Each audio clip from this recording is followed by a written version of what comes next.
Hello and a very good evening, ladies and gentlemen. My name is Ben Malor from the United Nations. First of all, sincere apologies for the late start to this event. Even as we start, we are actually expecting His Excellency, the President of Namibia, to join us. But it's a delight to have all of you, and again, sincere apologies. Welcome to this briefing of the AAI Awards Gala. Why are we here? We are here to provide the opportunity over the next few minutes to do a preview of the gala and to present to you the distinguished honorees we are going to hear a lot from later tonight and see a lot of later tonight to give particularly members of the media, colleagues from the media, an opportunity to raise some questions ahead of the presentation of the awards tonight. As you can see around the table, if I can do some brief introductions, we have the chair of the African Union Commission, a distinguished daughter of the soil of Africa, Dr. Nkosazana Dlamini Zuma. She is the first you can see there. Please give her a round of applause. To the right of Dr. Dlamini Zuma, we have another distinguished son of the African continent, a great entrepreneur, a philanthropist, a man of a generous heart, from Nigeria, Mr. Tony Elumelu. Please welcome him. And next to Mr. Tony Elumelu, a man I had the privilege of introducing a number of times in his previous role as the head, the Director General of UNIDO based in Vienna, a man with a deep, deep passion for solutions, for progress that is rapid, a man who is currently the Secretary General's Special Representative responsible for sustainable energy for all, the initiative, Dr. Kande Yumkela, originally from Sierra Leone. We are glad to have him here. And then to his right, representing Chevron, we have Mr. Ali Moshiri, President Chevron Africa and Latin America. We welcome you, sir. Before we go on, we are also expecting the head of AAI, Amini Kajunju, to join us with the president of Namibia, but we can, with permission, go ahead and just ask each of the distinguished people at the table to say a few words for 2 minutes, after which we are going to open the floor for questions from members of the media. So if I can, may I first of all call on Madam Chair, Dr. Dlamini Zuma, Chair of the African Union Commission, to say a few words, please. Thank you very much. And our gratitude to AAI for this evening, but also for honoring us. AAI has been a very good partner to Africa, and it predates, obviously, the formation of the Organization of African Unity. But as it happens, it is also the 50th anniversary of the Organization of African Unity, now the African Union. It is the 50th anniversary of the famous march and the speech that was made by Martin Luther King, abolition of slavery. So it's a day that coalesces many very important events, especially in the life of Africans and Africans in the diaspora. But of course, as we celebrate 50th anniversary of the OAU, we look back and like to thank all the friends who have contributed to the successes that we've had.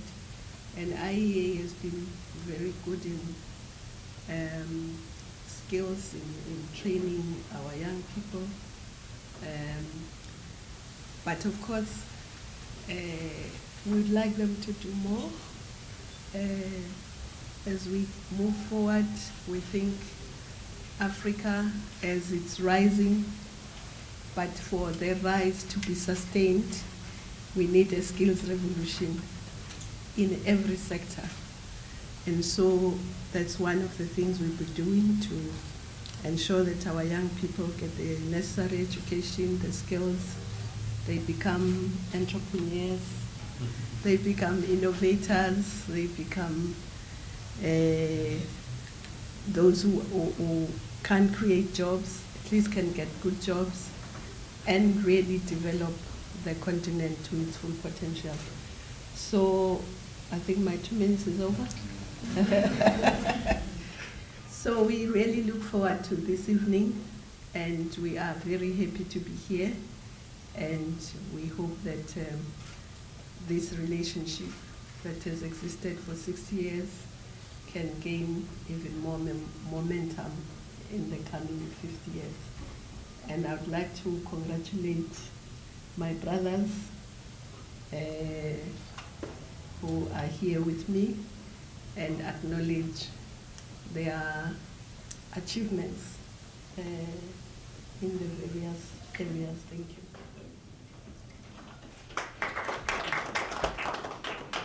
So skills and jobs, employment. Dr. Nkosazana Dlamini Zuma, I remember you from the days when you were Foreign Minister of South Africa. Siyabonga, we thank you. Our brother, Tony Elumelu, one of the best entrepreneurs Nigeria and Africa ever produced, a man with a big heart. Please say a few words. So I think Her Excellency has actually spoken for us. Ordinarily, one would just say we stand on Her Excellency's remarks. But I'd like to just say quickly 2 things. One is that AAI, as the name implies, is African-American relationship, and we want to see a lot more in the relationship between America and Africa. America is key to Africa, and I think Africa is also strategic and important to America. So I see this association or this body as one that has a lot of responsibility role to play in fostering this kind of relationship in the 21st century, the kind of relationship we need in the 21st century. The way we engaged before has to change and improve positively. We think that the gathering of Africans and Americans doing things together can help to develop Africa. The second comment is that entrepreneurship and philanthropy are quite close to one's heart. And the Tony Elumelu Foundation was actually set up to help promote entrepreneurs across the African continent. I'm happy that under the watch of the AU chair, AU is thinking also of setting up a foundation that will help further support this initiative. So I'd like to see greater collaboration between AAI, the Tony Elumelu Foundation, and the AU, and other well-meaning, similarly minded organizations, so we can all make Africa, especially the entrepreneurs or the upcoming Africans, people who in future will help us to create more jobs, will help us to satisfy the demands and needs we have in terms of societal issues in Africa today. So I say to AAI, it's a good beginning, well done, and we look forward to doing more with you. Thank you. We thank you, Mr. Tony Elumelu. And now the Special Representative of the Secretary General and Chief Executive Officer of the Sustainable Energy for All initiative. He seems to have a special blood called energy running through his veins. He wants to make energy to Africa and the developing world what mobile telephony has done to everyone. So before I introduce him, I'm getting some signs and signals outside, but I don't have instructions yet. So Dr. Yumkela, you know the protocol. I'm in your hands. Thank you very much. First of all, let me express my deep gratitude to AAI. AAI gave me my biggest break in life. 30 years ago, I landed in this country, August 1983. Young African, 23 years old, full of dreams, no cash. But one guarantee I had was that I had a scholarship to go to one of the best institutions in this country, Cornell University. I availed of that opportunity, and thanks to that, I am where I am today, 30 years later. Today, as we look ahead to the next 60 years, I just want to concur with what Madam Zuma said and Tony. In fact, I believe this partnership with Africa is even more crucial now. We are the next frontier. We have 60% of the uncultivated arable land in the world right now. Everybody wants a piece of our real estate because we also sit on most of the precious metals in the world today. Everybody wants a piece of our real estate, but we don't have the skills to transform that continent into the next powerhouse. Our population will be 2.2 billion by 2050.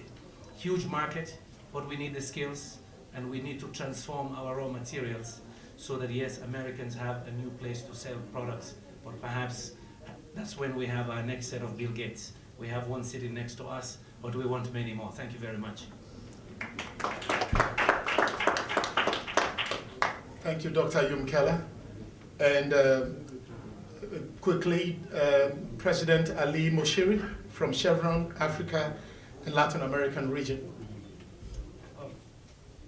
Well, first of all, thank you very much, AAI, to recognizing Chevron for our corporate responsibility. Our company has over 50 years experience in Africa, and we have seen how Africa has grown. And I call it today, this is a new Africa. Actually, if you look at the GDP in Africa, since 2011, on average, has increased by 5%. That's second to Asia. It beats Europe significantly. It beats Middle East. Therefore, Africa is in the right trajectory.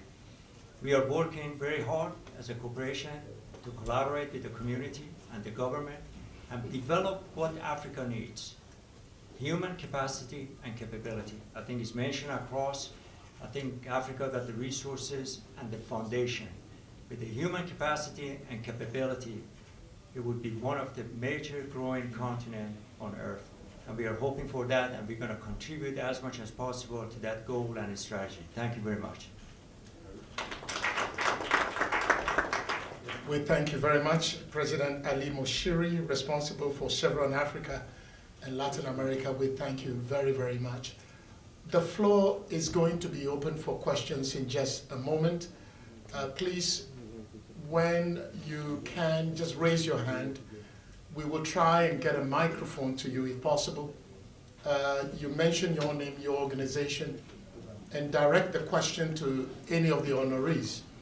But I got a signal that we could be having the president of Namibia. If we are ready, then I can make way for him. Please bear with us as we invite and expect the president of Namibia, Mr. Hifikepunye Pohamba.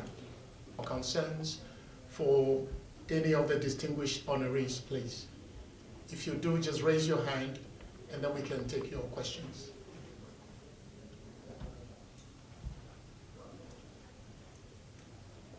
Do we have a microphone, or I could move one here? You can come and ask the question here, please. Okay.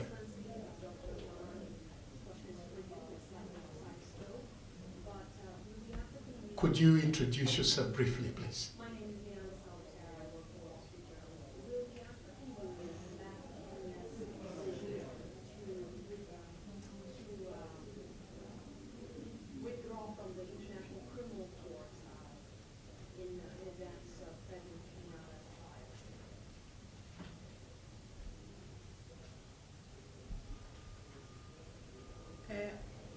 The simple answer is I don't know. The meeting of heads of state has not taken place yet. They will meet, discuss, and take whatever decision. So I don't know what decision they will take. Thank you.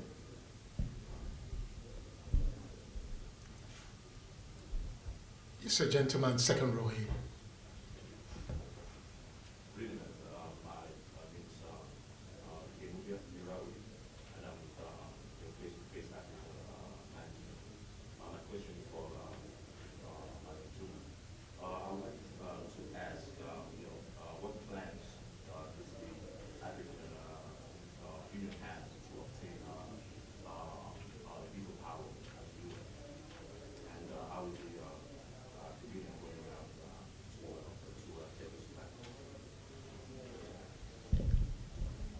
Veto power within the Security Council? Yes.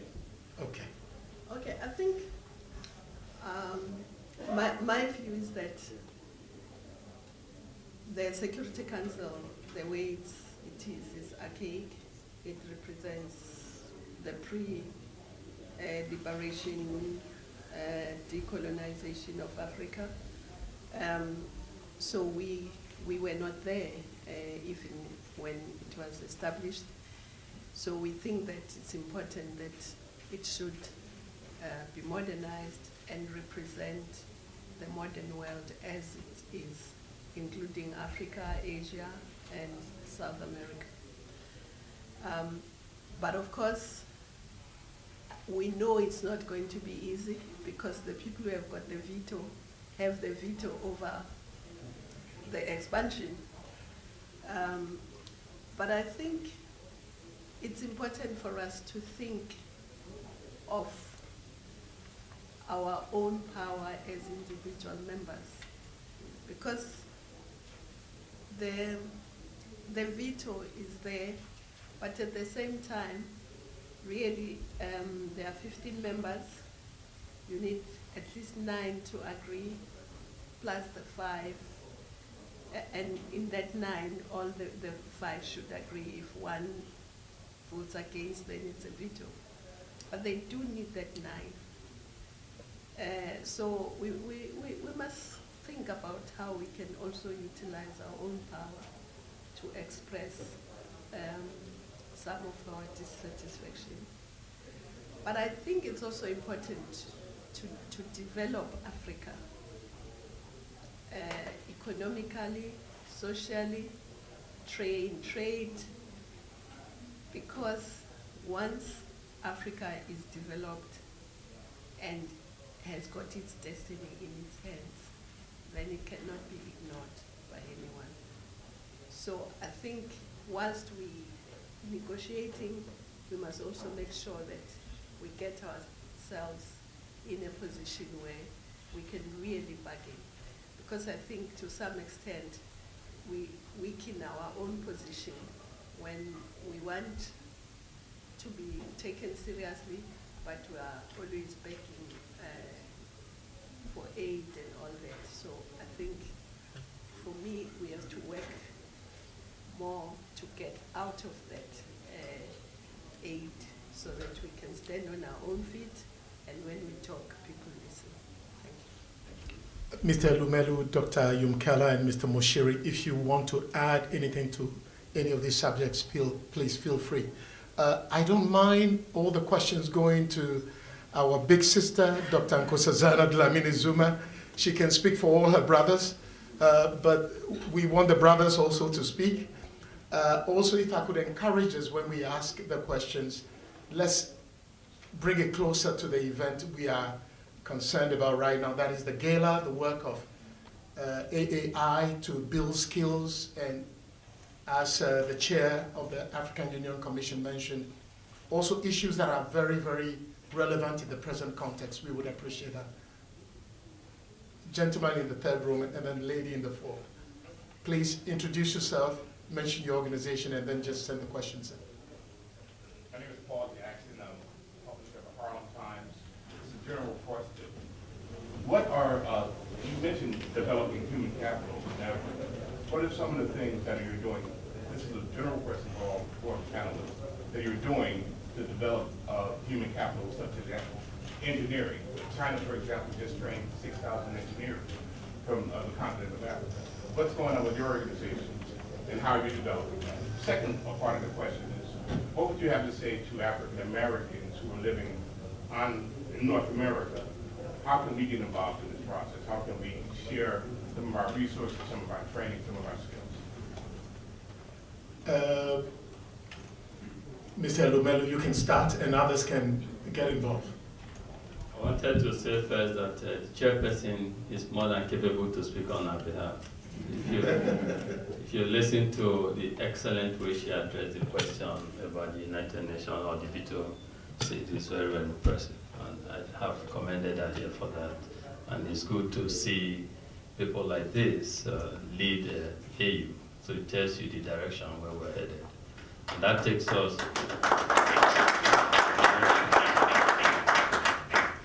to the issue. I'd like to start from the human capital development issue you raised.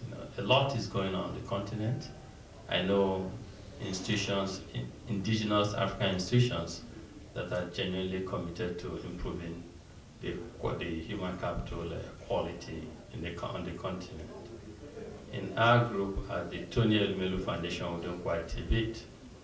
At the CGI last year, we committed to setting up a TVET, Technical and Vocational Training Institute, because you need to understand the situation in Africa at this point in time. One, there's housing deficiency in Africa, significant one, and we need a lot of houses, to help, I won't say rehabilitate, but to help create accommodation for people on the continent. But you need artisans, trained, skilled to make this happen. We're doing a lot. Africa, some African countries produce oil, like Nigeria. But we can count the number of welders we have in Africa, in Nigeria.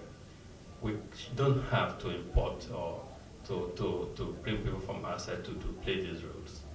Even in the construction industry, we have people say that China is fond of or used to bring in exporting human capital people from China to Africa to help with the construction they're embarking on. And my point has always been, if we have the hand or had the hands, they will engage our people. So we need to train these people. And so we have committed to training 5,000 people in this space, and it's starting this year, or the year 7, so we're starting earlier. Anyway, we have started with the recruiting of the key staff and everything, the agreement, the Centrum of India, everything is complete to make this happen. We also are setting up a business school to help with management education, because not just, so at every layer, we're doing something. A business school to help with management education.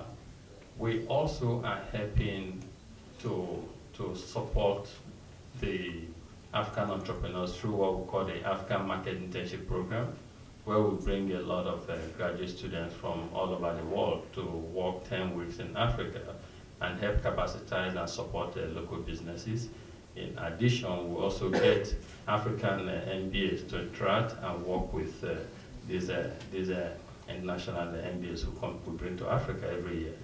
The whole essence is, one, to help the local companies to build capacity to address some of the issues.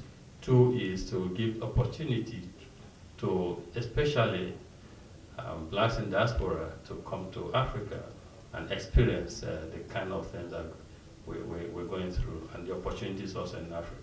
And even our own indigenous Africans who have left in search of education, we want them to understand that there are opportunities back home. So we seek to also achieve that through this program. So these are some of the things we are doing, but I know that others are equally committed to this cause on the continent. I believe it's a matter of time, but I like to see this opportunity, as I've always done, to call on other wealthy Africans to join this crusade. We need to develop our human capital. Leadership has remained a challenge for us in Africa. We cannot assume the place we desire in the world if we don't address this issue. Leadership is key. Human capital is important in developing the next pipeline, the next and current the next leaders for the continent. Thank you. Thank you, Mr. Elumelu. Before we go to Dr. Yumkela, and I don't want us to forget, yeah, we'll come to Mr. Moshiri, the aspect about Africans or African Americans in the diaspora, or in fact, anybody who has the heart to get on the continent and contribute and make change that will improve lives. We need to address that more. Mr. Moshiri, Chevron is busy in Africa. We don't want to think Chevron is only making money and profit. How is Chevron helping with developing engineers and helping develop human capital across Africa? I think that's a great question, and I try to explain what our company is doing, but it's not just unique to Chevron. I think others are doing the same thing. I think, first of all, we got to recognize the success of everywhere is to start with human capital, human development, human capacity. For a business, it's the right thing to do. My friend Tony is talking about developing 5,000 individuals. It's right for his business. It's the right thing to do. For our company, it's the same. Today, our operation in Africa is run by 90+% of people from the country that we operate. It's the right business. It makes a lot of business sense to do that. It's a win-win. Now, the source of capital, human capital, comes from the various places. Number one, it comes from the formal training. Today, our company effectively hiring students from the local university. We are pushing the local university to increase the standard of education in engineering, in science, technology, to the level that it would be par with other universities. We are hiring directly from university in Angola, in Nigeria. Second thing is training. You've got to develop the capital capacity. That means you've got to have a number of people. Then it comes capability. Can they do the job? We bring them through the formal training. There's a cross-training in the different places in our operations, some of them in the US, some of them in different countries. Then there is the experience that you give them. Today, we do have Nigerian nationals, Angolan nationals, that they are part of our global workforce. That means they go to different countries because they create that capacity and capability. I think Africa is moving in the right direction. The pace of capital, human capital capacity building needs to be accelerated. It got to be accelerated through the formal education. It got to be formal education embedded in the country and be developed. I think with that progress, Africa got resources, got everything that you can find is in Africa. Put their people capacity on top of it, the 5% average 3 years GDP incrementally would be growing by double digit. That's our belief, and what our company is doing is the right thing to do. Your second question is pretty interesting. Africa is closer to the United States than Middle East. Africa provides a lot of resources to the United States. Therefore, everyone got to recognize it takes 6 hours, 7 hours, goes from United States to African country. I do that every month. Therefore, whatever you can do to help out, to create that capital, human capacity is the right way to do. That's the reason we believe in AAI. AAI mission is doing that, and I think they've done a great job by training 25,000, and I think that's going to increase as we move forward. Thank you very much. Dr. Yumkela, you think we are going to let you off the hook? As an African coming here to study in Cornell, and then I think you did your PhD somewhere in the Midwest, the linkages between Africans in the diaspora and the needs and the demands for expertise and qualification and competence back on the continent. How do we put this together? And maybe Mr. Elumelu also. If you're inviting people to come back to Lagos, but the streets are chaotic, Abuja, electricity, water, how are you going to attract us to come back home? Well, I'll begin to answer Tony's question before I do mine. Just to say to African Americans and others, the Chinese are coming, the Indians are coming, come visit us. There is opportunity in Africa. Everybody I mentioned wants a piece of our real estate. We don't want charity all the time. We want business. Come take a look for yourself.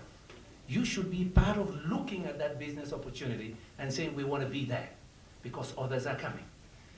Second point on this bridging the relationship. I believe it is crucial. I spent a lot of my time also in minority affairs, University of Illinois, dealing with minority issues during my career there, and also at Michigan State where I taught. I believe this is the time where I believe African Americans can take a look back. I've seen what Andrew Young and others have done, visiting Jesse, a few others. A lot of opportunities for linkages with what we call the 1890 Black universities, Tuskegee and others. These are the land grant African American universities. I used to do a lot of recruiting in those institutions. I mentioned we could be the last frontier to feed the world. The world population will hit 9 billion by 2050. We estimate we need to increase food production by over 70% to feed those masses. Yes, the land will be in Africa. So here again, I see good links with the Black 1890, which means land grant agricultural universities. I also believe cultural exchanges will be crucial. It's not easy for people to just come suddenly and say they want to settle in Africa, but let's begin the cultural exchanges. Come for tourism.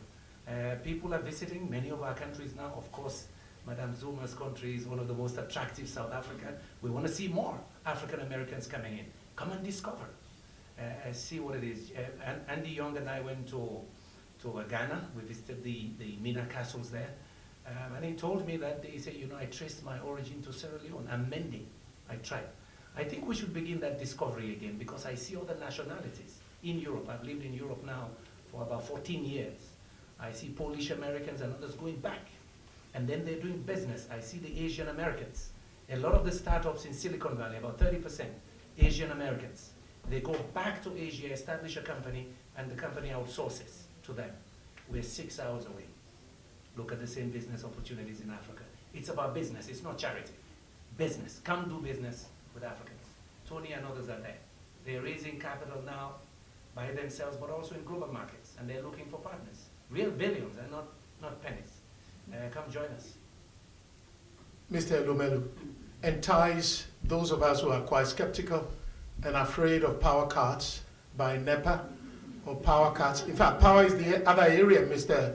Dr. Yumkela is interested in. Maybe you can use power to attract us back home where we are not afraid of the darkness in the night. And Mr. Elumelu, give us hope.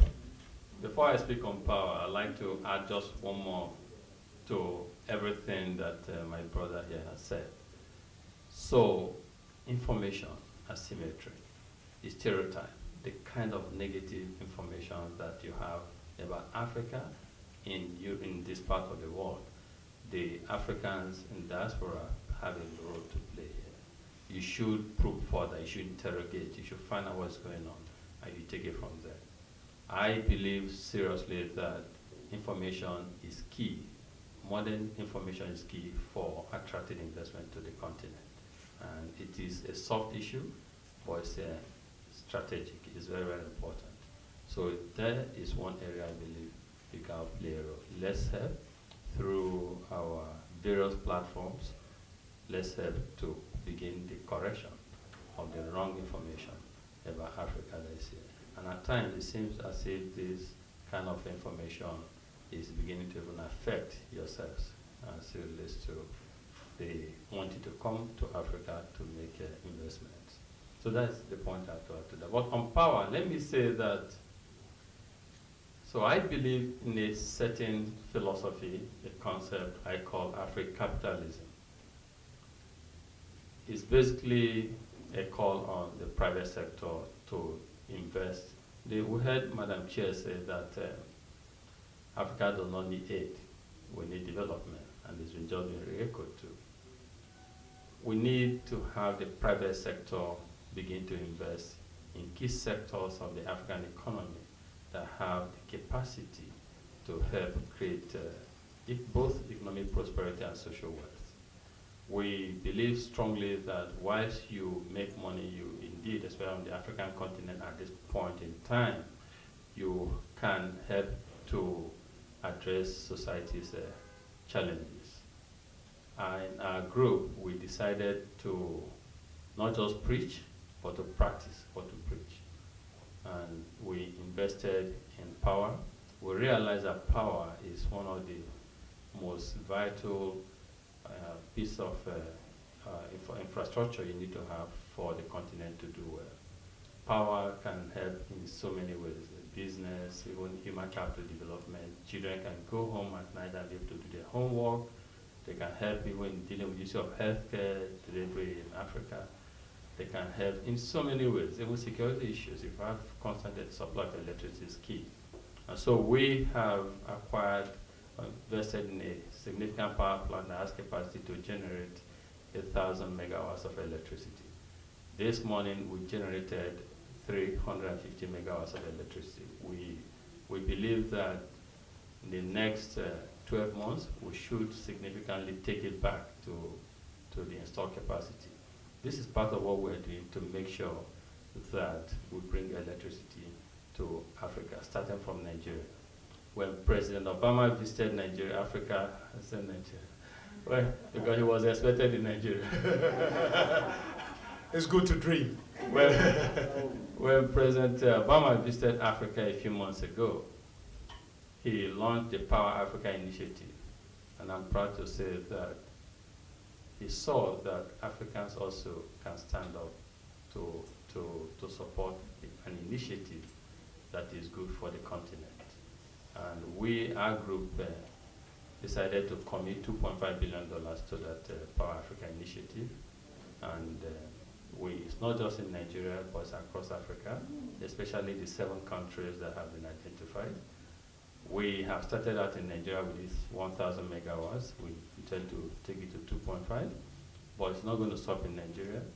2 days back, I had a meeting with the president of Liberia on how to, about exploring the power sector opportunities in Liberia. We are doing the same in other countries across Africa. So this is one of the ways we believe that we can significantly help to address the infrastructure deficiency in Africa whilst making money. So the call is to Africans in diaspora, African Americans, friends of Africa, development partners who are genuinely concerned and genuinely interested in making sure that we are not beggars forever. They should look into the possibility of partnering with local Africans to invest in power, in transportation, some of these key sectors that can indeed help transform Africa in a sustainable form. Dr. Yumkela. Just to pick up the power theme, we're very pleased that President Obama chose as his signature initiative for Africa the energy issue. That's my new job now, 2.5 months. I've just taken over that mandate for the world to promote universal access to energy, improve energy efficiency, and double the share of renewables in the global energy mix. But on the African continent, just to say for Americans, very soon, Chevron, correct me if I'm right, a significant part of, yes, your oil and gas will come from us. We know Nigerians have light, sweet crude, it's easier to refine, but many of us are discovering oil and gas. My country, Sierra Leone, oil and gas, we just discovered. And the discovery was by an American group, a consortium of American companies. But the good news is Mozambique and Tanzania may have more or as much gas as Kuwait. And many are coming in. So, but the issue here is we have to use some of that energy to power Africa itself. We don't want to be in mercantilism, that's 17th century. Just come and plunder and take. As again, my theme at the beginning was, let us create wealth in Africa so we become markets as well. It's very important. Now, Hillary Clinton, and Mrs. Clinton, we give credit. She made energy an important part of US foreign policy. It's not about defense. And so she created a department within the Department of State, because also energy is linked to global security and stability. In that region of Gulf of Guinea, which is an important energy source for the United States, our people need energy. It's the most energy poor per capita. And so this is why we're very pleased, Secretary of State Kerry, Mrs. Clinton before him, now President Obama is saying one key initiative for Africa is energy, and yes, there are Africans ready to invest. A footnote here is, in 2000 we had a few million, 2-3 million mobile phones. By 2012, 720 million mobile connections in Africa, one of the largest growing. We can leapfrog, we're ready to move. Join us. Dr. Yumkela. Thank you. I've just been given a clear message. There will be opportunity for more questions. We need to move quickly into the next big event. So please, I apologize if you had questions and I'm not able to take them. Dr. Nkosazana Dlamini Zuma, can we give you the last word briefly, and then we bring this meeting to a close, please? Thank you very much. I concur with the issue of energy, but infrastructure generally is very important in Africa. Roads, rail, telecommunication, our ports, our airports, because we want to have one market of the continent. But we can't have that market. If we can't move goods, trade, people across the continent. So infrastructure is very critical, and energy infrastructure, of course. Of course, agriculture we've mentioned, but we also want to industrialize in Africa. We don't want to forever be exporting primary goods or raw materials. We want to industrialize, create jobs within the continent and get more revenue. Agriculture, we want to reverse. We are a net importer of food. We want to reverse that to be the net exporter. But one of the things that Tony said, which is very important, is the narrative. We want to create our own narrative, because at the moment, the narrative out there is not from our perspective. And that's why our narrative is very different that we see out there, very different from the reality on the ground in Africa. So one of the things we have to do, we have to create our own stations. Nigeria, they've begun doing that, and so that we can put up our stories. We'll be frank about our problems, but we must put out what is real, not what other people think of us. So that narrative is one of our priorities as well. But it must also work with statistics. We must get concrete information so that it's credible, but it must be our story by us from our perspective. Thank you.